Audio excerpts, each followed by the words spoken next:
I'm in New York City in Columbus Circle, and there's a couple of young viewers here who've come and joined me, over Zach and Ezra. Thanks, guys. Thank you. Sadly though, my time in New York City is coming to an end, and this afternoon I've got to fly home. I'm jumping on Air Canada on their 787-9 from here to Vancouver and then on to Melbourne. It's in business class, and I've heard some really good things about Air Canada. Haven't flown them before, so I'm looking forward to it. Now, as you board a business class flight, the first thing that happens, you sit down and you get a glass of champagne, and then it's time for... Cheers! Here's to a great flight. Thanks, guys. This flight departed from Newark Airport, which any local will tell you is definitely not in New York. It's in New Jersey.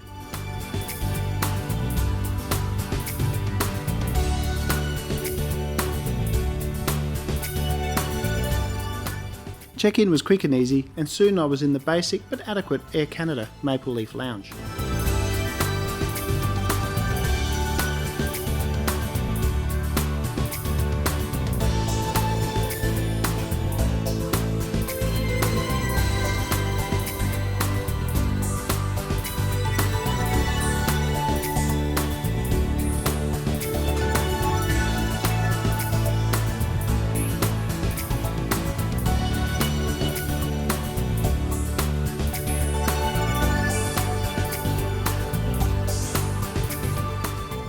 Before we fly, I just want to tell you about Dashlane, who are very kindly sponsoring this video. Since my visit to their office in New York, I've been using the Dashlane app, and I really love it. I used to have my passwords and logins all over the place, on my laptop, my mobile and desktop. And because I have two different work email addresses, I was forever forgetting which one was linked to which account, which was a nightmare. Now, using the Dashlane app, I have everything in the one place. Dashlane works across all devices and operating system and automatically syncs between them, which is fantastic. It also means that I no longer have to remember membership numbers, logins or passwords. It's all in Dashlane, and I can sign straight into my accounts straight from the app. It's very easy to use, and it saves me heaps of time.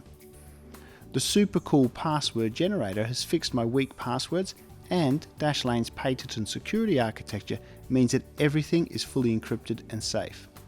The premium service also has dark web monitoring and VPN for added protection when using public Wi-Fi networks in airports and hotels. Dashlane is offering my viewers 10% off a full year subscription. Just use the link below and the discount code Dennis to get started.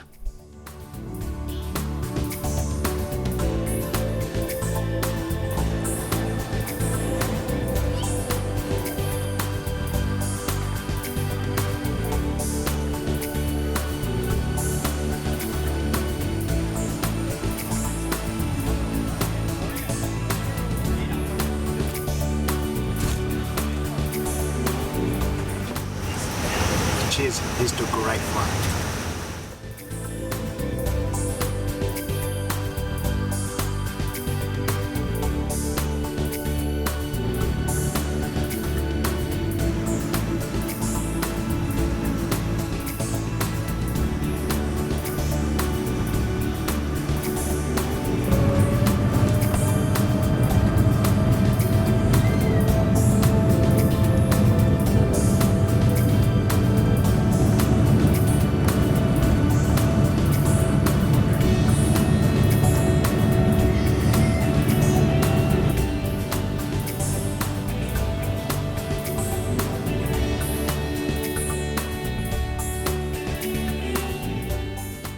The business class cabin on Air Canada's 787 is laid out in a 1-2-1 configuration, meaning that every passenger has direct aisle access.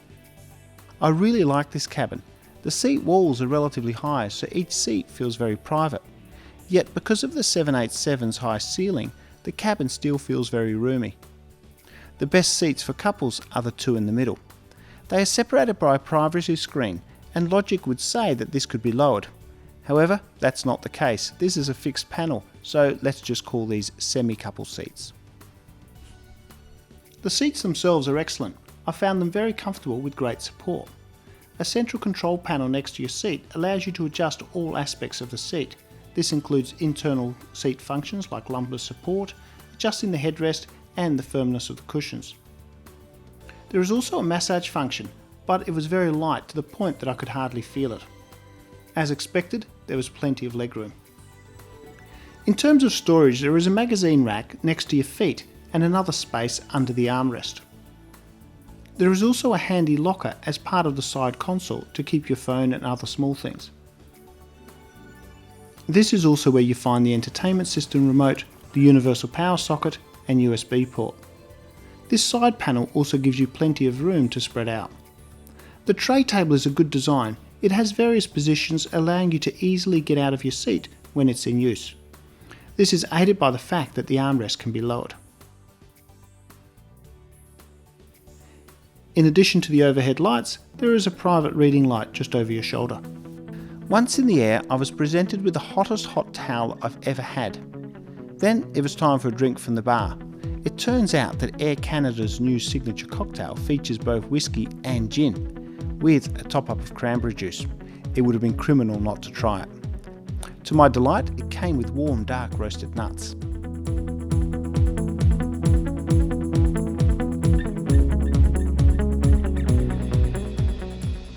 Then it was time for dinner. The full menus are shown at the end of the video. Dinner started with a delicious prawn salad. I accompanied this with some sparkling water. I love the detail of the etching on the Air Canada glassware. For the main course, I remembered that my body is a temple and went with the salad. This too was delicious, with the chicken skewers cooked to perfection.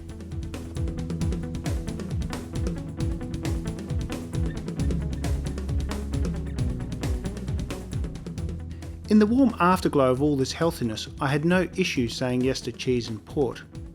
Unfortunately, after this, all pretensions of healthy eating went straight out the window, as the crew led me astray by suggesting I try all 3 desserts.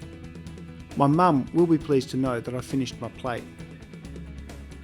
I must say that the crew on this flight and the next one to Melbourne were excellent. They worked non-stop but were also fun, engaging and happy to have a chat. I've always found that Canadians are really just like Australians, who like cold weather and ice. The crew on both flights were also happy for me to film them, and yes, I did ask for permission first. During dinner, I checked out the entertainment system. The system can be controlled by the remote, but I found it easier to use a touch screen. There were plenty of choices and the system worked well. Noise cancelling headphones are provided. This aircraft was not Wi-Fi enabled.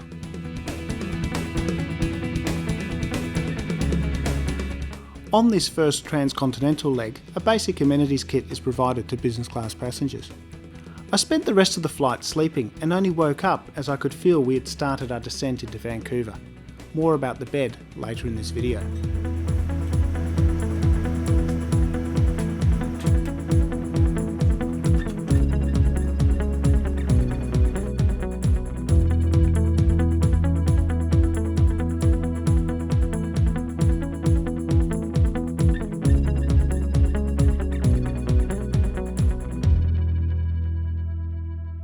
So that's the first step done. I've arrived in Vancouver.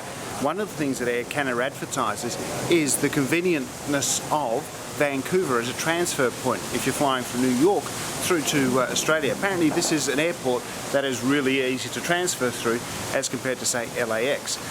That said, I've got a very tight connection here. It's only 1 hour, so we'll see how we go, see if I can make this flight.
On this long-haul flight, the amenities kick it up a gear with slippers and better quality amenities kit provided. Service started with a drink from the bar. I went with a gin and tonic, served with warm nuts. As this was a late night departure, an express dinner service was served in order to maximise sleep time. Again, the menus are shown in full at the end of the video. For main, I went with a Middle Eastern kushari, which was very tasty. This time, I resisted all desserts.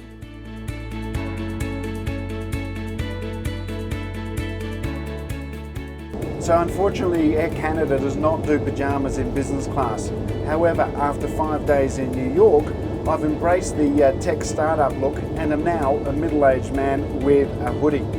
As it turns out, that a hoodie is actually the perfect substitute for a pair of in-flight pyjamas. So hopefully, I'll get a good night's sleep. On these long-haul flights, a thin mattress is provided in addition to the oversized quilt and pillow.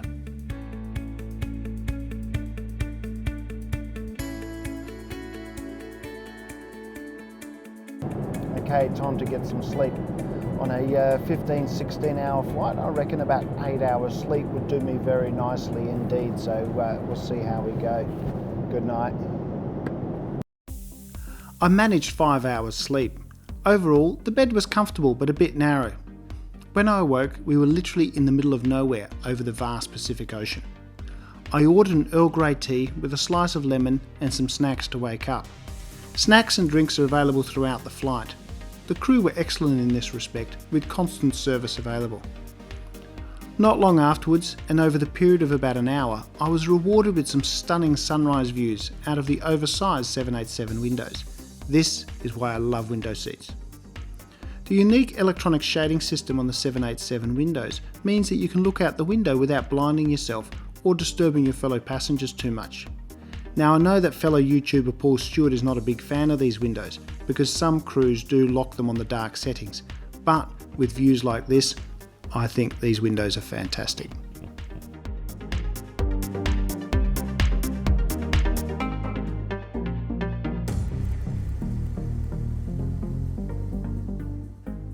I spent the next few hours working on my videos. The tray table provided a good working surface and the seat design meant I had plenty of room to spread out. About 2 hours before our arrival into Melbourne, brunch was served. This was another good meal with fresh fruit, a little bitty croissant, yogurt and a choice of pancakes, omelette or roast chicken leg for the main course. I went with the omelette. Eventually it was time to land and we started our descent into Melbourne. Overall, I was really impressed with Air Canada. The seats were excellent, practical, comfortable and private. However, what really stood out was the crew. They really were fantastic. On top of that, the convenience of transferring through Vancouver certainly makes Air Canada an excellent option for flying between Asia and Australia. On top of that, the convenience of transferring through Vancouver certainly makes Air Canada an excellent option for flying between Asia or Australia and the east coast of America.